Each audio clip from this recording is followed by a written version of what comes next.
In 1944, deep into the grinding machinery of World War II, the Japanese Empire teetered on the edge of desperation, clinging to a defensive doctrine forged in the fires of samurai legend and imperial ambition. Their Z-Plan, a blueprint for attrition warfare, transformed the scattered atolls of the Marshall Islands into a deadly archipelago of fortresses, where every coral outcrop bristled with hidden perils. Islands like Jalawit, Mili, Melolap, and Waj were honeycombed with reinforced concrete bunkers, pillboxes camouflaged under palm fronds, and massive coastal guns capable of hurling shells miles into the ocean. Thousands of elite troops, steeped in Bushido's unyielding code, were entrenched there, ready to exact a toll in blood for every inch of sand. Drawing from the brutal lessons of earlier clashes such as the savage fight at Tarawa, where American Marines stormed ashore into a hail of machine gun fire, losing over 1,000 men in 76 hours of hell, the Japanese High Command aimed to replicate that carnage on a grander scale. Rear Admiral Manzo Akiyama, the steely overseer of the 6th Space Force, surveyed his domain from Kwajalein Atoll's command post, confident in the predictability of his foes.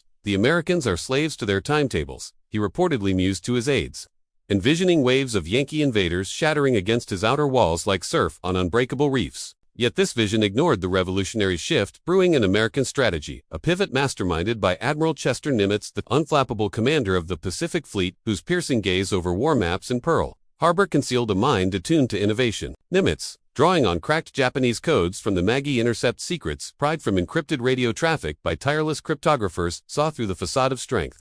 The Marshalls weren't a monolithic barrier. They were a chain with weak links. Kwajalein Atoll, the sprawling heart of the group, encompassed over 90 islets encircling the world's largest lagoon, a 655-square-mile expanse of turquoise water that served as administrative hub, supply depot, and airfield nexus. But its defenses were a patchwork of 8,100 personnel scattered across the atoll. Only about 4,000 were combat-ready, with many others being Korean laborers, naval aviators without ground experience, or administrative staff ill-prepared for infantry warfare. The bulk of Akiyama's hardened fighters guarded the peripheral islands, leaving the center vulnerable, a fatal miscalculation born of assuming the enemy would strike the strongest points first. Nimitz's epiphany was elegant in its simplicity. Why batter the ramparts when you could slip a dagger into the core? This birthed Operation Flintlock, the codename for a daring leapfrog that would bypass the outer fortresses entirely, isolating them like tumors cut off from blood supply.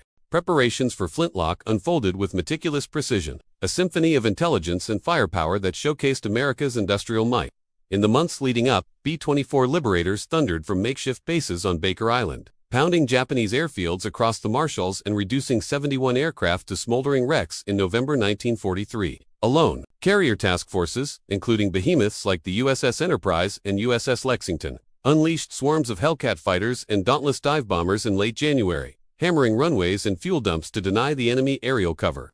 Nimitz assembled a colossal armada, over 300 warships, including 7 battleships, 11 carriers, and dozens of cruisers and destroyers, ferrying 85,000 troops from the V Amphibious Corps under Major General Holland M. Smith. The assault force split into 2 prongs: the 4th Marine Division, led by Major General Harry Schmidt, targeting the twin islands of Roi no More in the north, home to a vital airfield, and the 7th Infantry Division, commanded by Major General Charles Corlett, assigned to Kwajalein Island in the south, the atoll's largest landmass, at 3 miles long and half a mile wide. To ensure success, reconnaissance teams scouted treacherous reefs, while underwater demolition teams frogmen braving shark-infested waters cleared obstacles under the cover of night. Deception was the operation's secret weapon, a web of feints spun to mesmerize the Japanese into complacency.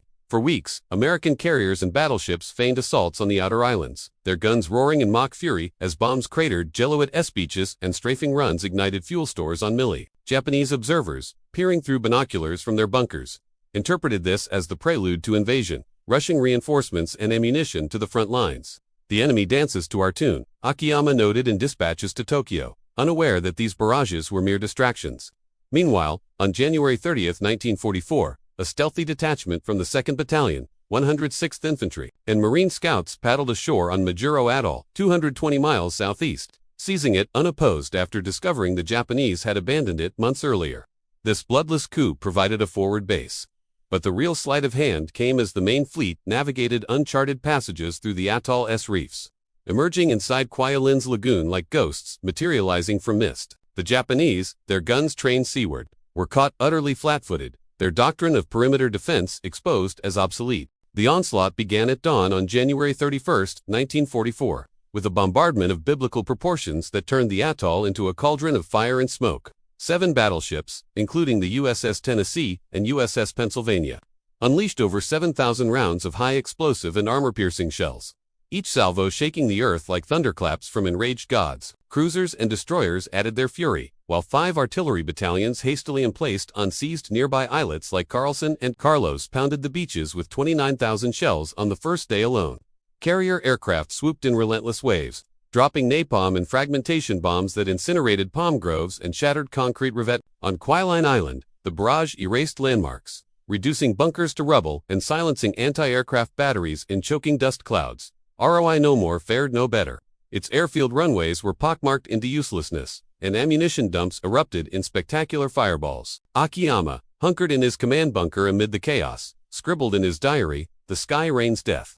Our shields crack under the weight of their malice." The preparatory fire was so intense that intelligence later estimated 50 to 75% of Japanese defenders perished before the first boot hit the sand. A stark contrast to Tarawa's rushed assault. As the guns fell silent around 0930 hours on February 1st, the amphibious assault waves surged forward in a meticulously choreographed ballet of steel and resolve. On Kwajalein Island, the 7th Infantry Division's regimental combat teams, the 184th and 32nd Infantry Regiments, stormed red and blue beaches aboard landing vehicle-tracked LVT Amtraks, their treads churning through surf laced with debris. Armored amphibians led the charge, their 37mm guns barking at surviving pillboxes, while flamethrower teams spewed liquid fire into spider holes where Japanese snipers lurked. The narrow island forced a linear advance, but American tactics honed in Hawaiian jungle schools proved devastating. Squads coordinated with M4 Sherman tanks, snorkel equipped to wade ashore, blasting bunkers at point-blank range before engineers sealed them with demolition. Private Parvey Raspberry and PFC Paul Roper of Company K exemplified this grit.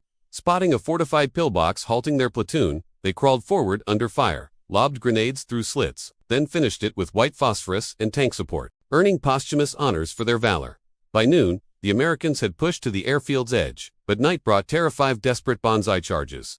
Waves of screaming Japanese soldiers wielding bayonets and grenades, crashing against Marine and Army lines illuminated by flares and tracer fire. Meanwhile, in the northern atoll, the 4th Marine Division's assault on ROI No More unfolded with equal ferocity but swifter resolution. Marines from the 23rd and 24th Regiments landed on ROI first, securing its airfield in hours after overwhelming dazed defenders with coordinated tank infantry pushes. Namur proved thornier. Hidden among blockhouses filled with torpedo warheads, Japanese holdouts fought fanatically from rubble. A tragic mishap underscored the dangers. A Marine hurled a satchel charge into a munitions bunker, triggering a chain reaction that detonated hundreds of warheads in a colossal explosion, killing 20 Marines outright and wounding dozens more in a shower of shrapnel and debris. Their battle's single deadliest moment. Yet by noon, on February 2nd, Namur felt its defenders annihilated in close quarters combat where flamethrowers and bulldozers buried resistance alive. Back on Kwajalein, the grind continued through February 3rd, with the 32nd Regiment fending off nocturnal assaults before methodically clearing the island's tapering end. By afternoon on February 4th, the atoll was declared secure, a 4-day demolition that claimed nearly 870 Japanese lives, most killed outright with only 105 captured, many wounded Korean laborers, against 372 American dead, and 1,592 wounded, a fraction of Tarawa's cost. The true masterstroke, however, lay not in the captured ground but in the shadows cast over the bypassed bastions. On Jalowit, Mili, Malolap, and Watch, over 40,000 Japanese troops, elite units armed to the teeth, manned their colossal guns and scanned horizons for phantoms that never arrived. American convoys sailed serenely past, just beyond range, while submarines like wolves in the deep severed supply lines from truck. Isolation bred horror. Rations dwindled to scraps of moldy rice and rainwater tainted by salt. Diseases like beriberi and dysentery ravaged ranks, turning warriors into emaciated specters. Gardens sprouted in bomb craters. Desperate fishing parties braved strafing runs, and morale fractured as radios crackled with silence from Tokyo. Captured logs from a Mili officer painted the despair. "We stand sentinel over empty seas, our emperor's call unanswered. Valor starves in this forsaken cage." By war's end, thousands perished from hunger and sickness, their invincible fortresses reduced to open-air tombs, defeated by strategic neglect rather than direct assault. Kwajalein's fall reverberated through the Japanese high command like a seismic shock, dismantling the myth of the decisive battle and exposing the rigidity of their philosophy. Tokyo's admirals, who had envisioned a ritualistic clash of fleets and fortresses, now faced an enemy who refused the script, opting for maneuver over massacre. The psychological blow was profound. Whispers of doubt eroded Bushido's iron grip, as soldiers questioned a war where honor meant starving in irrelevance. For the Americans, it validated island hopping's elegance, targeting weakness, conserving lives, accelerating the march to victory. Airfields on Arrow and Moore and Kwajalein were rebuilt in days, launching strikes that neutralized remaining Marshall's outposts and paving the way for Iniwa's seizure just 2 weeks later, advanced by 60 days from original plans. This momentum propelled Nimitz toward the Marianas, compressing timelines and sparing forces from a needless assault on Truk's naval base. Beneath the grand strategy wove threads of human drama, tales that humanized the cataclysm. American cryptographers in shadowy Pearl Harbor bunkers pieced together ultra-intercepts, their breakthroughs saving untold lives by revealing Japanese dispositions. On the Japanese side, survivors like the handful of captured aviators recounted harrowing final stands, where clerks and cooks, rifles thrust into unwilling hands, charged into certain death for a code they barely understood. Post-battle, wary GIs and Marines transformed the scarred atoll. Engineers bulldozed rubble to extend runways, while medics tended wounds amid the stench of cordite and decay. Nimitz, in post-war reflections, praised the adaptability of his men, from frogmen mapping reefs to pilots executing pinpoint strikes, contrasting it with Japanese inflexibility. Even the environment played a role. Kwajalein lagoon, once a serene paradise, became a graveyard of sunken landing craft and floating debris, its reefs teeming with marine life oblivious to the carnage above. The operation's innovations rippled forward, refining amphibious doctrine for future leaps. Iwo Jimma's volcanic ash, Okinawa's kamikaze swarms, all built on Flintlock's foundations of overwhelming preparation and flexible tactics. Japanese post-war analyses lamented the beachline defense's vulnerability, advocating in-depth positions too late to matter. For bypassed garrisons, the agony lingered. Periodic American raids dropped leaflets urging surrender, but Bushido's hold meant few complied, leading to mass suicides or futile holdouts until 1945. One poignant story emerged from Wache. A young lieutenant, isolated for months, composed poetry about fading cherry blossoms before leading a final symbolic charge against empty skies, his fate sealed by strategy's cold logic.